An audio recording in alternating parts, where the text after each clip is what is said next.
फौज का दंगल, दिल्ली के शराब घोटाले की जांच में जेल गए अरविंद केजरीवाल को लेकर। अरविंद केजरीवाल को सीबीआई रिमांड में भेजने पर किसी वक्त भी फैसला आ सकता है। फैसला लिखा जा रहा है। खबर आते ही हम आपको फौरन वो भी बताएंगे, लेकिन कहां तो केजरीवाल ईडी की गिरफ्त के खिलाफ निचली अदालत से मिली जमानत को पाने के लिए सुप्रीम कोर्ट तक पहुंच गए थे। कहां दूसरी ओर देखिए, सीबीआई ने नया बखेड़ा खड़ा कर दिया। सीबीआई ने केजरीवाल की रिमांड मांगते हुए अदालत को कहा कि उसकी जांच तकरीबन पूरी हो चुकी है, बस केजरीवाल से हिरासत में लेकर पूछताछ जरूरी है। सीबीआई ने अदालत में बताया कि क्योंकि केजरीवाल कैबिनेट में ही नई नीति बनाई थी, इसलिए केजरीवाल से पूछताछ जरूरी है। इसके अलावा विजय नायर से लेकर साउथ ग्रुप की मीटिंग्स और गोवा चुनाव में हुए खर्च को लेकर भी तमाम सवाल हैं। सीबीआई ने अदालत में यह भी दावा किया कि जांच तकरीबन पूरी हो चुकी है और जुलाई तक खत्म होने की उम्मीद है। हालांकि रिमांड पर सुनवाई के दौरान जब सीबीआई ने कहा कि केजरीवाल ने सारा दोष मनीष सिसोदिया पर मढ़ा है, तो अदालत ने इसे गलत बताया। केजरीवाल ने भी बताया कि उन्होंने सिसोदिया को भी निर्दोष कहा है और यह जरूर कहा कि निजीकरण का जो आइडिया था वो उनका नहीं था। अदालत ने भी कहा कि अरविंद केजरीवाल के बयान में यह कहीं नहीं कहा गया कि उन्होंने सारा दोष मनीष सिसोदिया पर मढ़ा है। अदालत में इस बात के जिक्र को लेकर आम आदमी पार्टी अब सीबीआई पर सवाल उठा रही है। केजरीवाल ने भी अदालत में कहा कि उन्हें बदनाम करने के लिए ऐसे बयान दिए जाते हैं। ऐसे में कई अहम सवाल अब खड़े होते हैं। सवाल ये कि क्या सीबीआई ने केजरीवाल को लेकर अदालत में गलत बयानबाजी की? क्या शराब घोटाले को लेकर जांच से ज्यादा सियासत हो रही है? और क्या केजरीवाल के जेल से निकलने में रोड़ा अटकाने के लिए ही सीबीआई ने एंड वक्त पर गिरफ्तारी की और रिमांड की पहल की? ऐसे में तमाम सवालों पर आज के दंगल में चर्चा करेंगे, लेकिन सबसे पहले यह रिपोर्ट।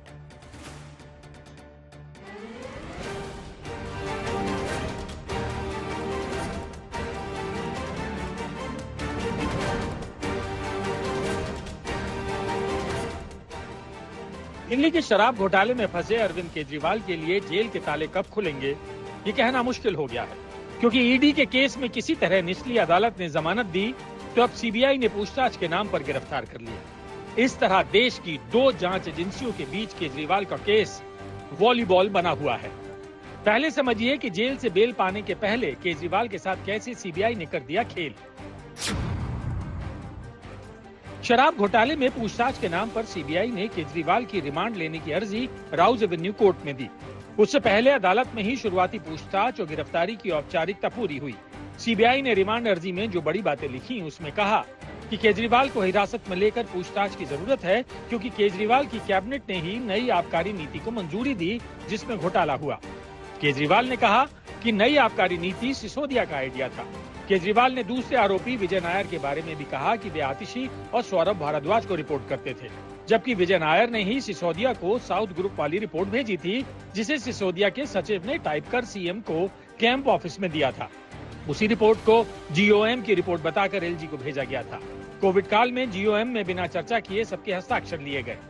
इसके बाद वो नई आबकारी नीति बनी थी, जिसके कई हिस्से साउथ ग्रुप के हिसाब से बनाए गए थे, जबकि सरकार के अधिकारी सहमत नहीं थे। ऐसे तमाम आरोपों का हवाला देते हुए सीबीआई ने केजरीवाल से पूछताछ के लिए अदालत से 5 दिन की रिमांड मांगी। अगर आप अपराध कर रहे हैं तो उसके परिणाम को भुगतने के लिए भी आपको तैयार रहना चाहिए। ये बात उनको स्पष्ट रूप से समझ में आनी चाहिए। तो कानून अपना काम कर रहा है तो उसका स्वागत करना चाहिए। सीबीआई ने अदालत में यह भी बताया कि इससे पहले चुनाव प्रचार के लिए जमानत पर निकले केजरीवाल से पूछताछ नहीं की जा सकी थी, जबकि इस केस में जांच तकरीबन पूरी हो चुकी है। 17 आरोपियों के खिलाफ 4 आरोप पत्र दाखिल किए जा चुके हैं और जुलाई तक जांच पूरी होने की संभावना है। ईडी के केस में पहले से तिहाड़ जेल में बंद अरविंद केजरीवाल को राउज एवेन्यू कोर्ट ने पिछले हफ्ते ही जमानत दी थी, लेकिन उस जमानत आदेश पर दिल्ली हाई कोर्ट ने रोक लगा दी। इसके खिलाफ केजरीवाल ने सुप्रीम कोर्ट में अर्जी दी, जिस पर सुनवाई होनी थी, लेकिन उससे पहले सीबीआई ने केजरीवाल को गिरफ्तार कर लिया, तो केजरीवाल ने सुप्रीम कोर्ट से अर्जी वापस ले ली। दिल्ली के मुख्यमंत्री अरविंद केजरीवाल ने आबकारी नीति और इससे जुड़े धन शोधन के मामले में सुप्रीम कोर्ट से अपनी दोनों याचिकाएं वापस ले ली हैं। उन्होंने वापस लेने के पीछे ये भी बताया है कि 21 जून को विशेष अदालत से उनकी जमानत के आदेश आ गए थे, जिसे ईडी ने 22 जून को दिल्ली हाई कोर्ट में चुनौती दी और दिल्ली हाई कोर्ट ने उसे पूरी तरह से आदेश की कॉपी आने से पहले और सुनने से पहले ही उस पर रोक लगा दी, जो इनकी तरफ से ये प्रेजुडिस मामला था, पूर्वाग्रह का मामला था। वैसे दिल्ली में नई शराब नीति बनाकर घोटाले के मामले में सीबीआई ने 17 अगस्त 2022 को जो मुकदमा कायम किया था, उसमें सीबीआई ने भ्रष्टाचार निरोधी कानून 1988 और आईपीसी 120, आरडब्ल्यू 477A के तहत मामला दर्ज किया था। 15 आरोपियों के खिलाफ दर्ज मामले में आरोपी नंबर 1 मनीष सिसोदिया थे, जबकि केजरीवाल का नाम पहली एफआईआर में नहीं था। जब वो मामला सुप्रीम कोर्ट में विचाराधीन होता है, उसके ठीक पहले सीबीआई उन पर झूठा मामला बनाकर गिरफ्तार करने पहुंच जाती है। इससे बड़ा आपातकाल की स्थिति कोई नहीं हो सकती। आम आदमी पार्टी हर मंच और मोर्चे पर यही दलील दे रही है कि अरविंद केजरीवाल को राजनीतिक कारणों से फंसाया जा रहा है, जबकि जांच एजेंसियों के पास ऐसे तथ्य मौजूद हैं जिसे देखते हुए अदालतें ना तो मनीष सिसोदिया को जमानत दे रही हैं, ना अब केजरीवाल के लिए जमानत आसान दिख रही है। पंकज जैन और अमित भारद्वाज के साथ संजय शर्मा, दिल्ली, आज तक। तो केजरीवाल की कस्टडी पर थोड़ी देर में फैसला आना है। सीबीआई ने 5 दिन की कस्टडी मांगी है और ऐसे में केजरीवाल की सीबीआई कस्टडी पर फैसला आने में देरी हो रही है। कुछ ही वक्त में बताया जा रहा है ये फैसला आ सकता है। ये भी खबर बीच में कि करीब 1.5 घंटे की देरी हो सकती है। पहले 4:30 बजे का वक्त था, लेकिन अब बताया जा रहा है 1.5 घंटे की। इसमें और समय लग सकता है। क्यों लग सकता है? हमारे सहयोगी संजय शर्मा इस वक्त जुड़ चुके हैं। संजय, यानी अभी करीब 1.5 घंटे और देर लग सकती है। जी हाँ, बिल्कुल, क्योंकि विशेष जज अमिताभ रावत जब कोर्ट में आए तो हमें उम्मीद लगी कि अब ऑर्डर आएगा, लेकिन वो किसी दूसरे मामले की सुनवाई में लग गए। और कोर्ट के स्टाफ के अगर सूत्रों की बात हम माने तो उनका ये कहना है कि जजमेंट लिखा तो दिया गया है, लेकिन उसमें कुछ करेक्शन है। करेक्शन जब तक ये मामले दो तीन मामले लगे हुए हैं इस अदालत में, वो मामले की सुनवाई करने के बाद एक बार फिर वो करेक्शन देखेंगे और ये देखेंगे उसमें क्या चीजें एडिट की जा सकती हैं, कैसे इसको और सुष्ठु मजबूत बनाया जा सकता है। तो उसके बाद फिर प्रोनाउंसमेंट होगा, जिसमें अंदाज से कम 1.5 घंटा तो जरूर लगेगा। उससे अधिक क्या टाइम लगता है इसके बारे में नहीं बताया गया, लेकिन ये कहा गया कि कम से कम 1.5 घंटा लग जाएगा। तो हम उम्मीद करते हैं कि 1.5 घंटा या उससे बाद ही सही, लेकिन आज की तारीख में ऑर्डर आ जाएगा। क्योंकि अगर आज ऑर्डर नहीं आता है तो फिर अरविंद केजरीवाल को कहां भेजा जाए? जेसी में ही भेजना पड़ेगा, क्योंकि लेकिन सीबीआई से इतनी सारी बातचीत हुई है, ऑर्डर रिजर्व हो गया, तो मुझे लग रहा है कि 7 बजे से पहले तक आदेश आ जाना चाहिए। और संजय, जरा ये भी बता दीजिए क्या क्या हुआ कोर्ट रूम में, उस पर भी जल्दी से डिटेल दे दीजिए, फिर मैं आगे चर्चा ओपन करूं। कोर्ट रूम में आज जब सुनवाई शुरू हुई तो अरविंद केजरीवाल की तरफ से उनके वकील डॉक्टर अभिषेक मनु सिंघवी और विक्रम चौधरी ने ये कहा कि विक्रम चौधरी उनकी वकालत पैरवी कर रहे थे। उनका ये कहना था कि ये समय, उन्होंने टाइमिंग पर सवाल उठाए कि जब सबूत पहले थे सीबीआई के पास तो पहले क्यों नहीं गिरफ्तारी की गई?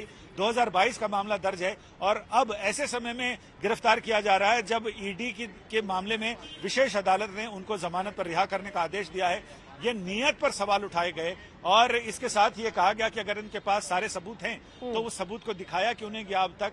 वहीं सीबीआई की तरफ से ये कहा गया कि सारे सबूत हैं, 100 करोड़ रुपए में से 45 करोड़ रुपए नकदी के लेन देन का जिक्र हमारे पास है, उसके सबूत हैं और वो हम समय आने पर अदालत को देंगे। संजय, जरा ये भी प्रकरण बता दीजिए, क्योंकि वहां पर ये लग रहे थे आरोप कि अरविंद केजरीवाल ने मनीष सिसोदिया के ऊपर ठीकरा फोड़ दिया है, लेकिन केजरीवाल ने कोर्ट में कहा कि अब मैंने ऐसा कुछ कहा ही नहीं, मैं भी निर्दोष, वो भी पाक साफ। क्या हुआ था ये सब?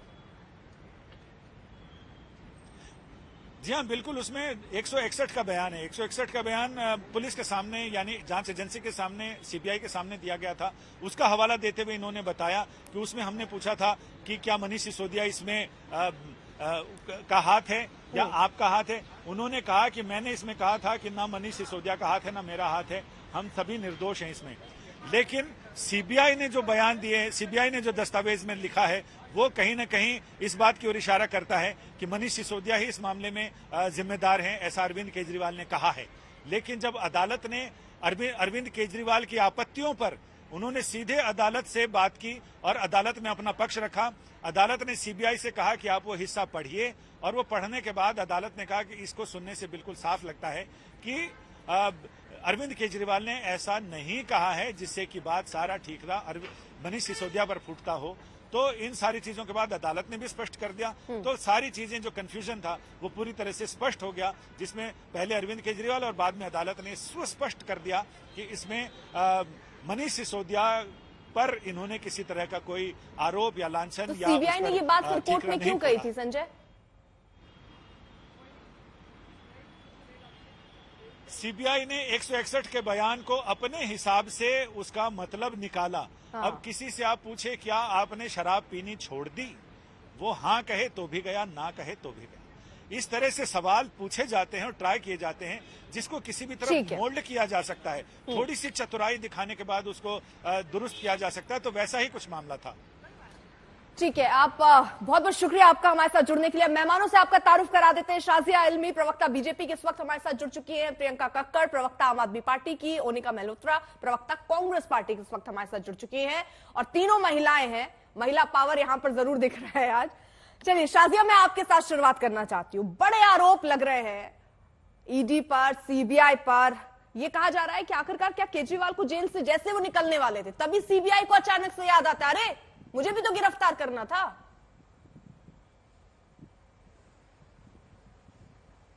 देखिए, सोचने वाली बात है। जब जरूरत से ज्यादा कोई चतुराई करता है तो लेने के देने पड़ जाते हैं।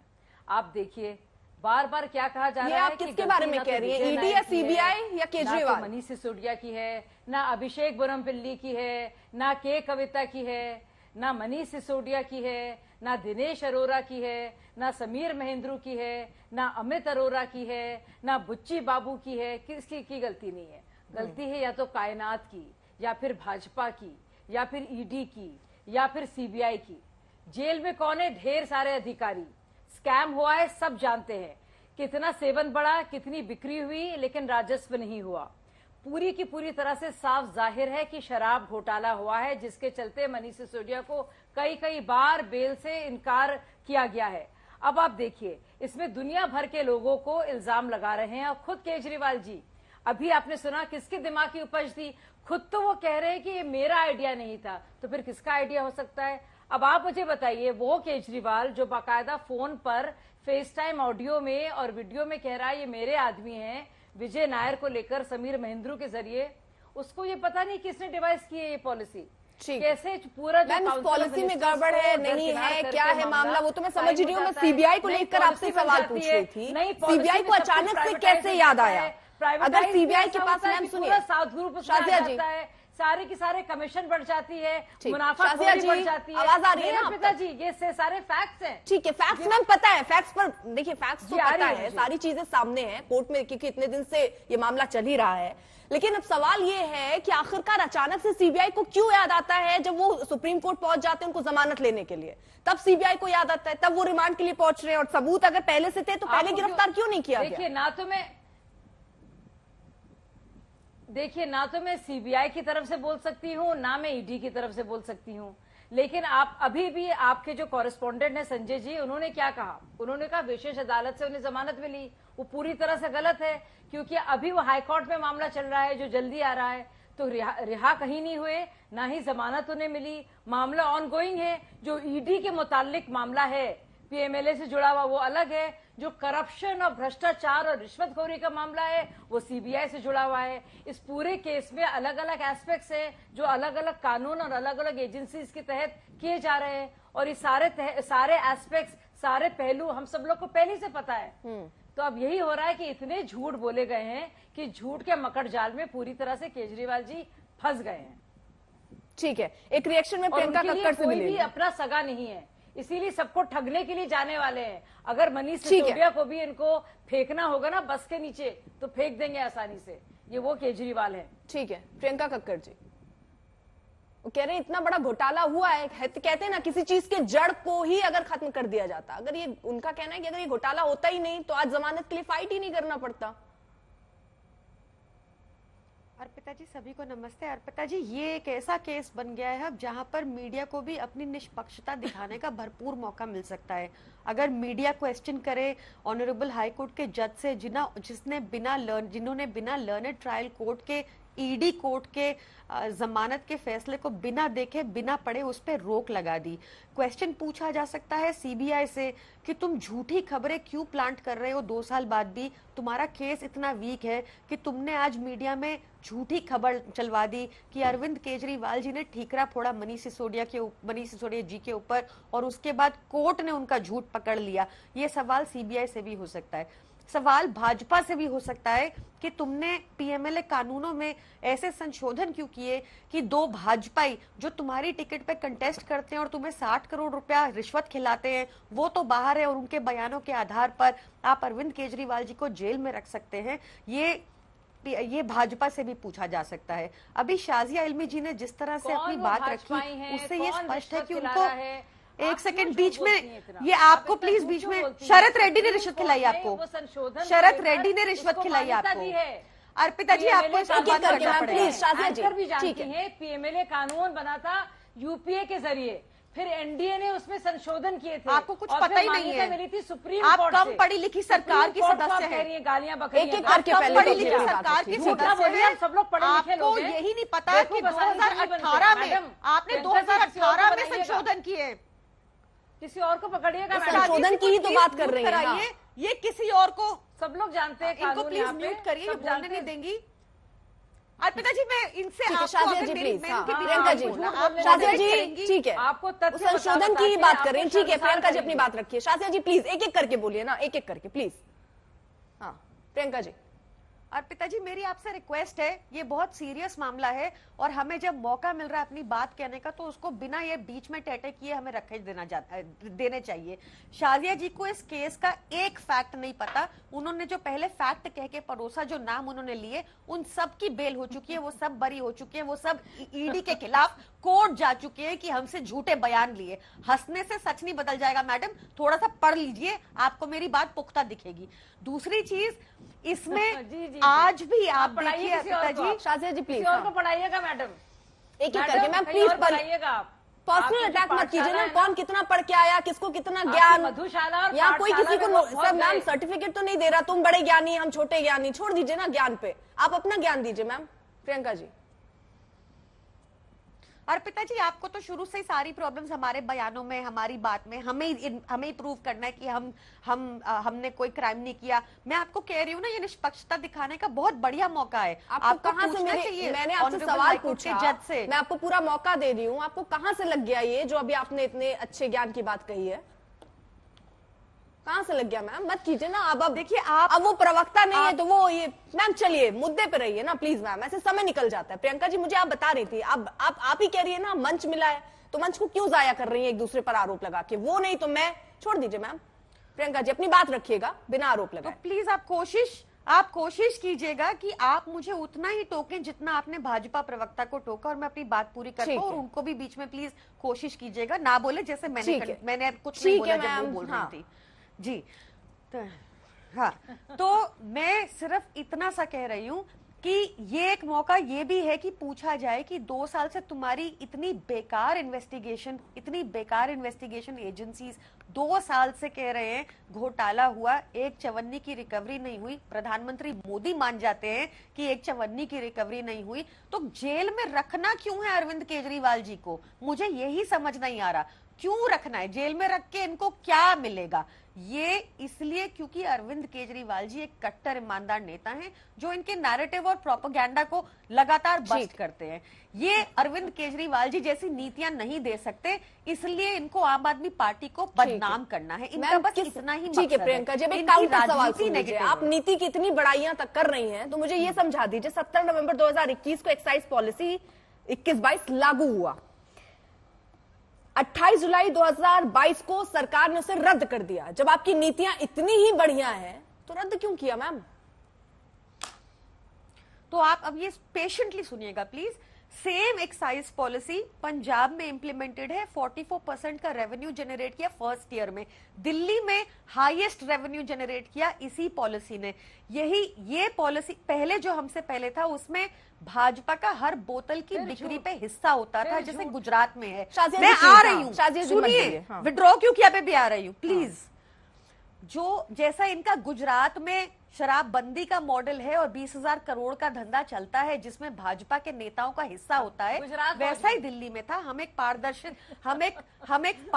पॉलिसी लाए, जिस पॉलिसी के तहत शाजिया जी प्लीज। हाँ अर्पिता जी थोड़ा तो मॉडरेट करेंगे। अरे बोल रही हूँ ना मैम, आप भी तो बोलती है ना बीच बीच में। प्रियंका जी इतना भी मत कीजिए फिर, आप अपनी, मैं बार बार आपको ही मौका दे रही हूँ, मुझे तो सिर्फ आपको ही मौका दे रही हूँ बार बार। प्रियंका जी आपकी जबान फिसल रही है। ठीक है शाजिया जी, आप डर रही है। ठीक प्रियंका, आप डर रही हैं, आपके पास जवाब ही नहीं है। आप गुजरात घुमा रही हैं, आप भ्रमण करा रही हैं सबको। मैं बहुत जी प्लीज बना रही है, प्लीज जवाब दिया नहीं जा रहा। शाजिया जी प्लीज। 1600 करोड़ रुपए का राजस्व में नुकसान हुआ है दिल्ली का।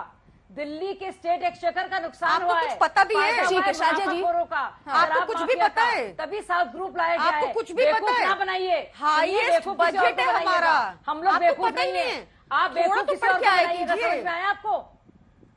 आप सबको पता है मैडम, आपका भी सबको पता है, इसका भी सबको पता है, पूरे पब्लिक डोमेन में सबको पता है। सुन लीजिए, आप छुपा नहीं सकती वेरी गुड इस बात को, क्योंकि हर जगह सबको पता है। यही पूरा केस है, यही पूरा केस है, इसीलिए सब जेल में बंद है। आई होप आपको इस बार भाजपा विधानसभा की टिकट लड़ने को दे। बुच्ची बाबू, गुड लक कौन है ये लोग? कौन लोग है ये लोग? ये सब दिनेश झूठ अरोड़ा, है। सबने कहा कि ईडी झूठ बोल रही है।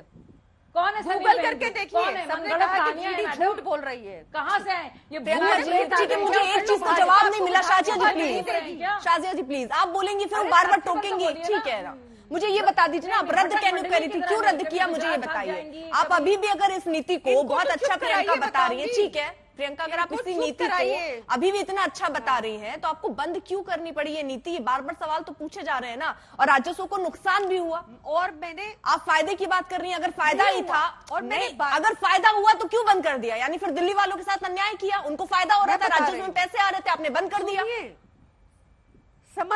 मैं समझ गई आपका क्वेश्चन। मैंने डिबेट्स में इसको 100 टाइम्स एड्रेस किया और मैं 101वीं बार भी एड्रेस कर देती हूँ। शाजिया जी प्लीज आवाज कम करनी पड़ेगी मैम, प्लीज मैम, बीच बीच में मत बोलिए प्लीज मैम। प्रियंका, ये पॉलिसी हमें इसमें इसलिए विड्रॉ करनी पड़ गई थी क्योंकि एलजी ने लास्ट मिनट में इसमें चेंजेस डाल दिए थे जो इंप्लीमेंट नहीं हो सकते थे, जिससे बिजनेसेस सफर हो रहे थे। जिन्होंने पैसे भर दिए थे, जिनको वेंट्स अलॉट हो गए थे, जिनको लाइसेंसेस अलॉट हो गए थे, वो इन नई कंडीशंस की वजह से अपना बिजनेस नहीं शुरू कर पा रहे थे, इसलिए पॉलिसी हमें रद्द करनी पड़ी। दिल्ली में सेम पॉलिसी पंजाब में इंप्लीमेंटेड है, हमें 44% का रेवेन्यू जनरेट किया। दिल्ली में जब ये पॉलिसी थी, आप प्लीज गूगल करके देख लीजिए या किसी भी और माध्यम से रिसर्च करवा लीजिए, आज तक का दिल्ली का हाईएस्ट रेवेन्यू इस पॉलिसी ने जनरेट किया था। वो हो ही नहीं सकता था अगर हमने अपनी जेबें भरी होती, तो रेवेन्यू जनरेट नहीं होता। आप भाजपा की बातों में बार बार मत आइए। 2 साल में मिला क्या है? ठीक है, मतलब आपका सवाल है कि 2 साल में आखिरकार मिला क्यों? ठीक है, मैं जरा अगली मेहमान को भी जोड़ दूं। ठीक है प्रियंका जी रुक जाइए। अब ओनिका मल्होत्रा जी, ये जो कुछ हो रहा है, क्योंकि एन वक्त पर सीबीआई की एंट्री हो जानी, 5 दिन का रिमांड मांग लेना, हालांकि अभी उस पर फैसला आना बाकी है, इसको आप कैसे देख रही हैं? देखिए अर्पिता जी, मैं पहले ये कहना चाहूंगी कि जो पॉलिसीज के पैरामीटर्स थे उसमें बहुत डिबेट होगी, क्या कमी थी, क्या लकूनास था, और कंप्लेंट्स हुई, तमाम वो चीजें हुई। लेकिन इन ऑल फेयरनेस, एक मुख्यमंत्री जेल में है और लॉ से बढ़कर कोई नहीं है, ये सब जानते हैं। लेकिन अनबायस्ड तरीके से अगर ईडी सीबीआई काम करेगी तो मुझे लगता है दूध का दूध या पानी का पानी या शराब अलग और एक बाय 1 गेट 1 फ्री वाली चीजें सब क्लियर हो जाएंगी। बहुत से लकूनास थे, हम सब मान रहे थे, लेकिन ये हम एक प्रोटेस्ट और बता सकते थे।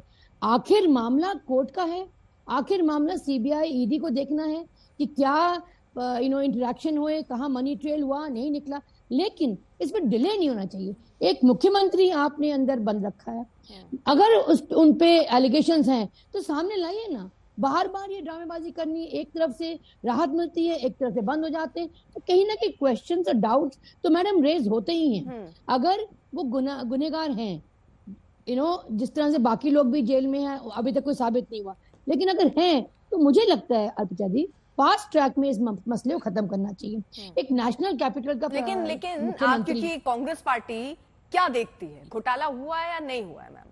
प्रोसेस पर तो सवाल उठा रही, घोटाला हुआ या नहीं हुआ? आम आदमी पार्टी ने कुछ किया है, नहीं किया? कांग्रेस पार्टी देखिए एक मिनट, बेचारी मोनिका जी जानती नहीं है, हमें जानती हूँ। अच्छा थैंक यू, अच्छा thank you for telling me, अच्छा थैंक यू मैडम। नहीं, मुझे पता है अनिल चौधरी, अजय माकन, ये मुद्दा सबसे पहले उन्होंने उठाया। ठीक है शाजिया जी प्लीज मैम, आप सबके बीच में बोलेंगे मैम प्लीज। ठीक है, ये पता है अनिल चौधरी, अजय माकन बकायदा प्रेस कॉन्फ्रेंस कर रहे हैं, सबको पता है। बात की सबसे पहले मुद्दा कांग्रेस पार्टी ने शराब घोटाले का उठाया। भारतीय जनता पार्टी आप तो चुप ही रहिए, पहले आपने किया बीजेपी में, आप चुप रहिए। आपकी लॉयल्टी क्या है, आपका क्या रहने दीजिए। ठीक है, नहीं पर्सनल नहीं, मोनिका जी मेरे सवाल का जवाब दीजिए मैम। इसलिए तो मुझे बोलने तो दीजिए ना। बोलिए। हमने जब मैम अर्पिता जी जब पॉलिसीज आई उसने बहुत लकूनास हमें दिखाई दिए। अच्छा। हमने उसमें ऑब्जेक्शन रेज किया, हमने कहा प्राइवेट प्लेयर्स क्यों बीच में आ गए, क्यों इतनी जगहों पे खुल रही है, स्कूल के आसपास या गुरुद्वारों के अलाउड ही नहीं था। बहुत सी जगहों पे इन्होंने विधानसभाओं में या एमसीडी के एरिया में खोली, वो अलग बात है, उन्होंने विड्रॉ किया, चेंजेस किए, क्या नहीं किया, बट लकूनास थे उतना तक तो we can highlight and pinpoint. जहां तक घोटाले की बात है, मनी ट्रेल की बात है, वो सीबीआई ईडी का काम है। आप करिए ना, आप इतने समन भेजते हैं, चुनाव के टाइम आप गिरफ्तार करते हैं, आप उस वक्त सख्ती दिखाते हैं, क्वेश्चन तो रेज होंगे ना मैम, कहीं ना कहीं एलिगेशन लगते हैं। आप देखिए इलेक्टोरल बॉन्ड्स का मसला देख लीजिए, सुप्रीम कोर्ट कह रहा है कि अनकॉन्स्टिट्यूशनल, फिर भी भारतीय जनता पार्टी सीना ठोक के कहती है वो जस्टिफाइड है, तो आम आदमी पार्टी भी कह सकती है। सवाल यहाँ पर मैडम ये है, लॉ को अपना कोर्स लेने दीजिए, लेकिन उसमें पारदर्शिता दिखाई देनी चाहिए। ये एक आम आदमी या दर्शक जो देखते हैं उनको दिखाई देना चाहिए, नहीं तो कहीं ना कहीं क्वेश्चन मार्क इन संस्थाओं पे तो लगे रहे हैं। आप देख ही नहीं कितना बाइस तरीके से काम हो रहा है। आप जब इनके पार्टी में आते हैं तो भूल जाते हैं, दूसरी पार्टी को आरोप लगाते हैं। तो आप करिए ना, लगाइए एलिगेशन, कंफर्म करिए और भेजिए जेल में, लेकिन आप उस चीज को बार बार बीट राउंड द बुश करे चले जाते हैं। आप इतने कंफ्यूज क्यों हो गए? मैं तो कह ही रही हूँ माता रानी, आप क्या खुद समझ पा रही हैं, क्या बोलना चाह रही हैं? मैडम मैंने सबके बीच में बोलने का आंसर नहीं है। बहन, ठीक है ना, बहन, आपको हमें पता है मैडम, तो आप ही की पार्टी क्या करेंगे? आप क्यों चुप अच्छा नहीं लगता मैम। आप प्रियंका जी के बारे में, ओनिका जी के बारे में, दोनों के बारे में लगातार बोल रही है मैम। आप जब बोल रही थी तो दोनों में से कोई नहीं बोल रहा था। प्लीज चर्चा की वो गरिमा बनाए रखिए।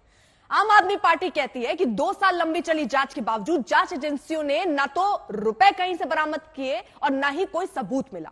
आम आदमी पार्टी का कहना है कि अरविंद केजरीवाल को सिर्फ आरोपियों की गवाही के हवाले से गिरफ्तार कर लिया गया है, लेकिन दरअसल ये मामला क्या है? आगे बढ़ने से पहले जरा अब आपको एक बार फिर से याद दिला देते हैं कि मामला है क्या। जब दुनिया कोरोना काल से गुजर रही थी तो दिल्ली में अरविंद केजरीवाल सरकार ने नई आबकारी नीति बनाई थी। ये नीति 25 मई 2021 को बनाई गई, 17 नवंबर 2021 को लागू कर दी गई थी। विवाद होने के बाद इसे वापस ले लिया गया था 30 जुलाई 2022 को। इस नीति में नया यह था कि दिल्ली में शराब का कारोबार निजी हाथों को सौंप दिया गया था। शराब के उत्पादों और बड़े कारोबारियों को भी खुदरा व्यापार करने की छूट मिल गई थी। उनका कमीशन 5% से बढ़ाकर 12% कर दिया गया था और इसी दौरान बड़े शराब कारोबारियों को मनमाने तरीके से 30 करोड़ रुपए की छूट दे दी गई थी। शराब कारोबार लाइसेंस के आवेदकों को करीब 144 करोड़ रुपए की छूट दे दी गई। विदेशी बियर बेचने पर 50 रुपए प्रति कैरेट की छूट अलग से दे दी गई थी। कई लाइसेंस धारकों को मनमाने तरीके से एक्सटेंशन दे दिया गया था। और ये सब जब दिल्ली में होने लगा तो आपको याद होगा कि दिल्ली में शराब दुकानों पर एक के बदले एक बोतल शराब मुफ्त मिलने लगी थी। मामला राजनीतिक बनने लगा, लेकिन इसमें कानूनी पेच तब उलझना शुरू हुआ जब जुलाई 2022 में दिल्ली के तत्कालीन मुख्य सचिव ने उपराज्यपाल को चिट्ठी लिखकर नई आबकारी नीति में गड़बड़ी की शिकायत की थी। एलजी ने फौरन 22 जुलाई 2022 को सीबीआई जांच की सिफारिश कर दी थी और इसी बीच 30 जुलाई 2022 को नए आबकारी नीति वापस ले ली गई, लेकिन सीबीआई ने 17 अगस्त 2022 को मुकदमा दर्ज कर लिया था।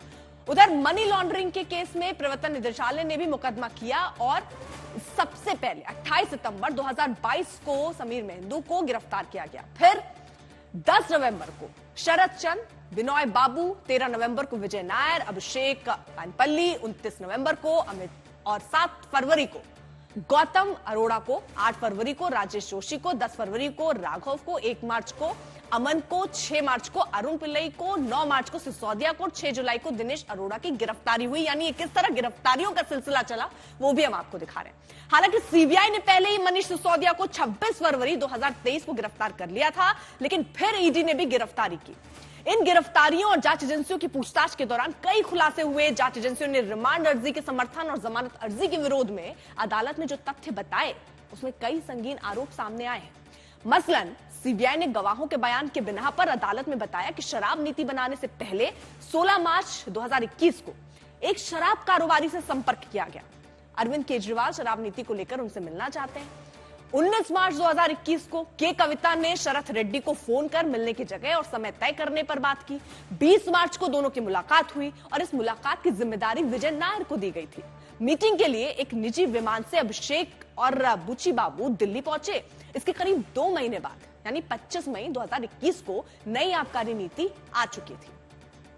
अब केजरीवाल सरकार पर जांच एजेंसियों के हवाले से आरोप ये लग रहे हैं कि दिल्ली में जो नई आबकारी नीति बनाई गई वो शराब कारोबारियों से साठगांठ करके उन्हें फायदा पहुंचाने के लिए बनाई गई। साउथ ग्रुप की बनाई गई रिपोर्ट को ग्रुप ऑफ मिनिस्टर्स की रिपोर्ट बनाकर एलजी के पास भेजा गया। रिपोर्ट पर एलजी ने जो 7 सवाल उठाए उस पर जेओएम ने कभी चर्चा तक नहीं की। साउथ ग्रुप के मुताबिक नीतियां बनाई गई, सरकारी नीति में बाहरी दखल हुआ, बिना कैबिनेट मीटिंग के ही नीति पर मोहर लगा दी गई। इसके लिए कथित रूप से साउथ ग्रुप से 100 करोड़ रुपए की रिश्वत ली गई। रिश्वत की रकम गोवा चुनाव में खर्च की गई।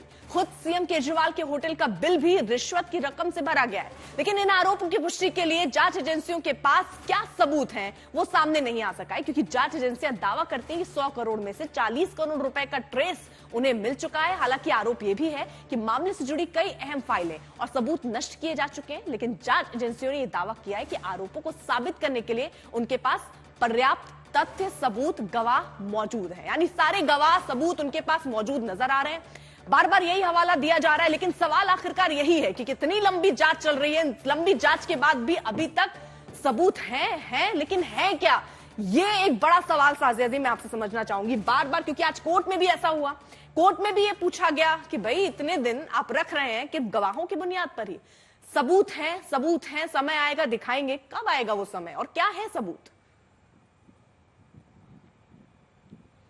अर्पिता जी, बहुत बहुत शुक्रिया कि आपने काफी तफसील से बताया क्या कुछ क्रोनोलॉजी रही है इस पूरे घोटाले की, कैसे पॉलिसी बदली गई, कैसे पूरी तरह से प्राइवेटाइज किया गया, ये मामला क्या रहा। अब देखिए 1-2 का 4 और 4-2 का 1 लगातार केजरीवाल जी कर रहे हैं। कभी तो कहते हैं कि पूरी पॉलिसी उनकी उपज नहीं है, ये उपज है मनीष सिसोदिया की, लेकिन है संयोजक यही पार्टी के। अगर प्रोसीड्स ऑफ क्राइम आते हैं, यानी कि किकबैक्स के तहत जो साउथ ग्रुप से मिलने थे, जिसकी वजह से उनको लाया गया था, तो अगर आप वो मिलते हैं और हवाला ऑपरेटर्स के भी बयान इसमें आते हैं, जाहिर सी बात है उन पर और आम आदमी पार्टी को भी इसमें पार्टी बनाया जा सकता है। अब सोचने वाली बात है कि पैसा गोवा गया हवाला के रूट से, उसकी जिम्मेदारी कौन लेगा। अच्छा, मनीष सिसोदिया, के कविता, बहुत सारे नाम आपने, सबके नाम आपने बताए हैं। अब आप बताइए क्यों, और अब कांग्रेस की भी हमारी प्रवक्ता बैठी हैं, बहुत सारे करप्शन के केसेस हैं, चाहे वो नेशनल हेराल्ड का मामला हो या चिदम्बरम जी के खिलाफ मामला हो या तेजस्वी जी के खिलाफ मामला हो, उस सब में बेल मिली है। लेकिन ऐसा क्या है कि मनीष सिसोदिया को अभी तक बेल नहीं मिली, कई बार कहने के बावजूद, और सारे जितने भी लोग हैं जिनकी आपने एक एक करके दिखाया हुआ है, गिरफ्तारी हुई है, इसके साफ जाहिर है कि पूरा ओपन एंड शट ये मामला है। और जैसे जैसे सबूत और मिल रहे हैं, साफ जाहिर है की तो बात छोड़ दीजिए, केजरीवाल अभी तक मिला क्या है, क्योंकि कोर्ट भी ये सवाल पूछ रहा है। निचली अदालत से जो जमानत मिली थी मुमकिन नहीं है, ठीक है शाजिया जी, उनकी जानकारी जो निचली अदालत से जमानत मिली थी उसमें भी कोर्ट ने कहा था कैसे कोई सबूत नहीं, सिर्फ बयानों के आधार पर आप कैसे इतने दिन रख सकते हो और कब तक रखेंगे, कब तक आपकी जांच चलेगी? 2 साल से लंबा वक्त हो गया है। अब मैं एक चीज आपको जरा कह दूं मैम, सुनिए, निचली अदालत ने यानी कि 14 अगस्त, एक सेकेंड मैम शाजिया जी, ठीक है चलिए, जब निचली अदालत ने जी वेकेशन बेंच ने, जब निचली अदालत ने जिसको कहा जाता विकृत जो जजमेंट दिया था जमानत का, उन्होंने तो कहा था कि बहुत बल्कि है, दूसरे साइड का पढ़ना भी ऑर्डर, हमारे पास इतना समय नहीं है कि पूरा दूसरा साइड यानी कि ईडी के साइड का जो भी आर्ग्यूमेंट्स पेश किए गए हैं वो पढ़ने का हमारे पास वक्त नहीं है। इसीलिए मामला अगले दिन हाईकोर्ट में गया और इसीलिए वो अभी भी फैसला सुरक्षित है। तो ऐसा नहीं है। लेकिन आज भी तो कोर्ट ने कहा ना मैम, बहुत सारे सबूत क्या है, परतें दरबतर खुल रही हैं।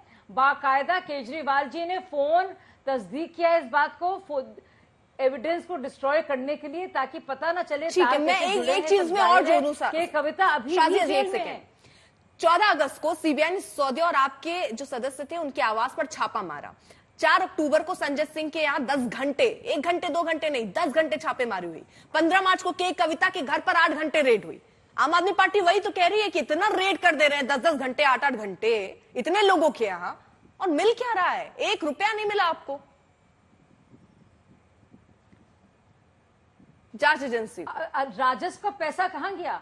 ये पॉलिसी क्यों बदली गई? नहीं, मैं आपसे पूछ रही हूँ, ये राजस्व जिसका 1000 करोड़ से ज्यादा पैसा जो आना था वो कहां गया? जो शराबखोरी के लिए जो लाइसेंस दिए गए थे वो फीस के पैसे कहां गए? कमीशन क्यों बढ़ाई गई? सेवन बढ़ा, बिक्री बढ़ी, क्यों राजस्व कम हुआ? अगर राजस्व कम हुआ तो साउथ लॉबी को क्यों लाया गया? पूरी तरह से प्राइवेटाइज क्यों किया गया? आप वाजिब सवाल चलिए पूछ रहे हैं, मैं इस पर जवाब प्रियंका जी से ले लूंगी, लेकिन मेरे सवाल का जवाब दे दीजिए ना, मेरे सवाल का जवाब दे दीजिए। 100 करोड़ पूरा मनी ट्रेल है। उन फोनों के जरिए, फॉरेंसिक एविडेंस के जरिए सारा है, तभी तो पूरा मामला अपनी जगह पे खड़ा है। तभी तो चाहे सुप्रीम कोर्ट हो, चाहे हाई कोर्ट हो, या फिर सेशंस कोर्ट हो, पूरी तरह से मजबूती के साथ ये केस खड़ा है। तभी तो मनीष सिसोदिया बाहर बेचारे वो दिन का उजाला देख नहीं पा रहे हैं। चलिए, दिन के उजाले में कहीं कोई ऐसा रिश्वतखोरी, दिन का उजाला वो इसलिए भी नहीं देख पा रहे क्या मैम कि रोड़ा अटकाया जा रहा है और वो चलेगा? मैं एक बार फिर से जरा इस पर भी स्पष्टीकरण दे दीजिए, कोई रोड़ा अटकाया जा रहा है क्या? अचानक से जाने वाले थे, आज रोड़ा कोई कितना सीबीआई को अचानक से आज ही क्यों याद आया? ये टाइमिंग पर भी सब कॉम्प्रोमाइज्ड है। मैं टाइमिंग पर सवाल पूछ रही हूँ, सीबीआई को अचानक से आज ही याद क्यों आया? देखिए मुझे मालूम नहीं है कि लालू प्रसाद यादव, मुझे नहीं मालूम लालू प्रसाद यादव के मामले को लेकर इतने साल क्यों लगे, जयललिता जी के मामले में इतने साल क्यों लगे। मुझे ये भी नहीं मालूम कि हेमंत सोरेन के मामले में इतना वक्त क्यों लगा, और मुझे ये भी नहीं मालूम कि अरविंद केजरीवाल जी के मामले में कितना वक्त क्यों लगा, कैसे लगा, सच में। क्योंकि मुझे कोई जांच एजेंसियां और अदालती कार्रवाई के बारे में, कि प्रोसेस के बारे में इतनी डिटेल नॉलेज मुझे नहीं है कि मैं आपको ठीक से ब्यौरा दे पाऊं कि उसमें 11 दिन ज्यादा क्यों लगे या 2 महीने कम क्यों लगे। सच में मेरे पास इस तरह का वो नहीं है, एक्सपर्टीज नहीं है। ठीक है मैम, इंडिया गठबंधन के नेता क्या कह रहे हैं जरा वो सुन लेते हैं। वो आपकी राय से सहमत नहीं नजर आ रहे हैं। सरकार ने सबसे ज्यादा भेदभाव अगर किसी के साथ किया है तो वो दिल्ली सरकार के साथ, और खासकर अरविंद केजरीवाल जी के साथ।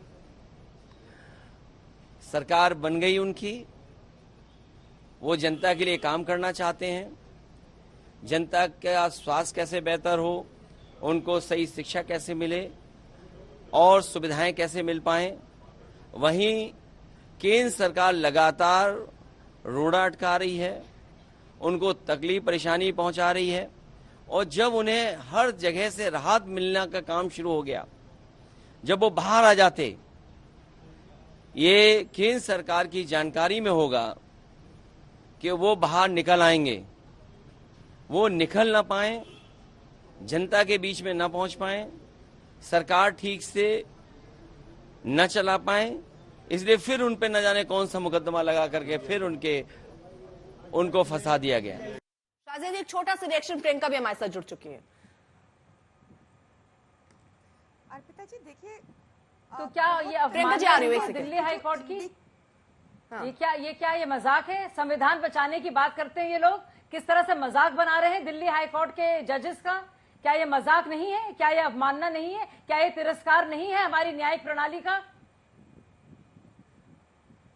ठीक है प्रियंका जी। अर्पिता जी देखिए कि ईडी का जो स्पेशल कोर्ट है वो सारे डॉक्यूमेंट्स के गो थ्रू करता है। कुछ इररेलेवेंट डॉक्यूमेंट्स को स्क्रूटनी के बाद, बकायदा ऑर्डर में लिखा है कि कुछ इररेलेवेंट डॉक्यूमेंट्स पे रिलायंस प्लेस नहीं कर रहे, और सारे डॉक्यूमेंट्स को गो थ्रू करने के बाद बहुत साफ पैरा 24 और पैरा 26 में लिखता है कि अरविंद केजरीवाल जी के खिलाफ कोई प्रमाण नहीं है, शराब घोटाले में कोई एविडेंस नहीं है, कोई प्रमाण नहीं है। इसके बाद बिना ये ऑर्डर, जब ये ऑर्डर अपलोड भी नहीं हुआ, कोर्ट भी नहीं पहुंचा, हाई कोर्ट के सामने भी नहीं था, बिना इस ऑर्डर को पढ़े, देखे, इसको एग्जामिन किए हाईकोर्ट ने इस पर रोक लगा दी, तो क्या प्रश्न नहीं करना चाहिए? बस चुपचाप सहते रहना चाहिए? ईडी सीबीआई भी कुछ कर ले हमारे साथ और कोर्ट भी कुछ भी कर ले हमारे साथ, तो ये एक फेयर क्वेश्चन है। क्या ये डिसीजन राइट था हाईकोर्ट, ऑनरेबल हाईकोर्ट जज का, कि वो बिना ऑर्डर को देखे उस पर रोक लगा दें? आपने कभी ऐसा सुना पहले? सुप्रीम कोर्ट तक ने कहा कि ये बहुत असामान्य बात है, ये एक अनयूजुअल बात है, तो क्या इस पे क्वेश्चन कर? देखिए, ईडी स्पेशल कोर्ट होती है। ट्रायल कोर्ट में और ईडी के कोर्ट में बहुत फर्क होता है। ईडी का कोर्ट स्पेशल लॉज से चलता है। ईडी ने, जब हमें रेगुलर बेल मिली है ना पिताजी, आप किसी कानूनी जानकार से पूछिएगा, रेगुलर बेल पीएमएलए में किसी अक्विटल से कम नहीं, इसलिए भागी भागी। ठीक है प्रियंका, जल्दी से शाजी ऐसी बनाई रिएक्शन। ठीक है, मेरे पास समय कम है मैम। ठीक है, सबसे छोटी सी बात मैं बहुत बार बताना चाह रही हूँ, प्रियंका जी गूगल कर सकती हैं और अपने सारे जो इनके प्रवक्ता उनको बता दे। पीएमएलए जो बना था वो यूपीए के वक्त बना था, उसके बाद एनडीए ने संशोधन किए, फिर सुप्रीम कोर्ट ने उसको मान्यता दी है, सुप्रीम कोर्ट, सर्वोच्च अदालत। दूसरी बात, जब ट्रायल कोर्ट ने जमानत दी तो ठीक है। फिलहाल देखिए, ये चर्चा जो चल रही है इसमें अब सबसे महत्वपूर्ण यही है कि अरविंद केजरीवाल का आगे क्या होगा। अरविंद केजरीवाल जमानत की आस को लेकर जरूर पहुंचे, लेकिन फिलहाल सीबीआई ने उनको गिरफ्तार किया और रिमांड भी मांग लिया।